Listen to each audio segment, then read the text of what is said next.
హైదరాబాద్ నగరం తీవ్రమైన నీటి కొరత ముప్పును ఎదుర్కొంటుంది. రానున్న వేసవిలో పరిస్థితి మరింత దిగజారే అవకాశం ఉందని జలమండలి నివేదిక హెచ్చరిస్తోంది. నగరంలో భూగర్భ జలాలు ప్రమాదకర స్థాయిలో తగ్గిపోవడంతో రాబోయే రోజుల్లో నీటి కష్టాలు తప్పవని నివేదిక స్పష్టం చేస్తోంది. ఔటర్ రింగ్ రోడ్ పరిధిలో 948 చదరపు కిలోమీటర్ల విస్తీర్ణంలో ఏకంగా 921 చదరపు కిలోమీటర్ల మేర భూగర్భ జలాలు ప్రమాద స్థాయికి చేరుకున్నాయని జలమండలి నివేదిక ఆందోళన కలిగిస్తుంది. ఈ గణాంకాలు నగరంలో నీటి సంక్షోభం ఎంత తీవ్రంగా ఉందో తెలియజేస్తున్నాయి.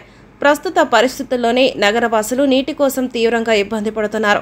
ప్రతిరోజు దాదాపు 11,000 ట్యాంకర్లను బుక్ చేసుకోవడం పరిస్థితి తీవ్రతకు అద్దం పడుతుంది. ముఖ్యంగా ఐటీ కారిడార్, కుకట్పల్లి, మాదాపూర్, శిరలింగంపల్లి వంటి ప్రాంతాల్లో నీటి ట్యాంకర్లకు డిమాండ్ విపరీతంగా పెరిగిపోయింది.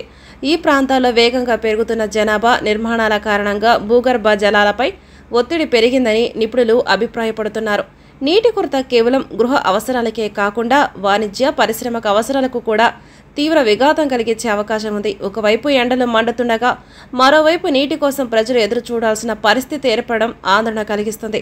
ఈ నేపథ్యంలో ప్రభుత్వం జలమండలి తక్షణమే చర్యలు చేపట్టాల్సిన అవసరం ఉంది. నీటిని పొదుపుగా వాడుకోవడంపై ప్రజలకు అవగాహన కల్పించడంతో పాటు ప్రత్యామ్నాయ నీటి వనరులను అభివృద్ధి చేయడంపై దృష్టి సారించాలి. కొత్త రిజర్వాయర్ల నిర్మాణం, ఉన్న నీటి వనరుల నిర్వహణను మెరుగుపరచడం వంటి చర్యలు తీసుకోవడం ద్వారా భవిష్యత్తులో నీటి కొరతను నివారించవచ్చు. హైదరాబాద్లో ముంచుకొస్తున్న ఈ నీటి ముప్పును ముందుగానే గుర్తించి తగిన చర్యలు తీసుకోకపోతే రాబోయే రోజుల్లో నగర ప్రజలు తీవ్ర ఇబ్బందులు ఎదుర్కోవాల్సి వస్తుంది. ఇప్పటి నుంచైనా నీటిని పొదుపుగా వాడుకుంటూ ప్రభుత్వానికి సహకరిస్తూ ఈ సంక్షోభాన్ని అధిగమించడానికి ప్రతి ఒక్కరూ కృషి చేయాలి.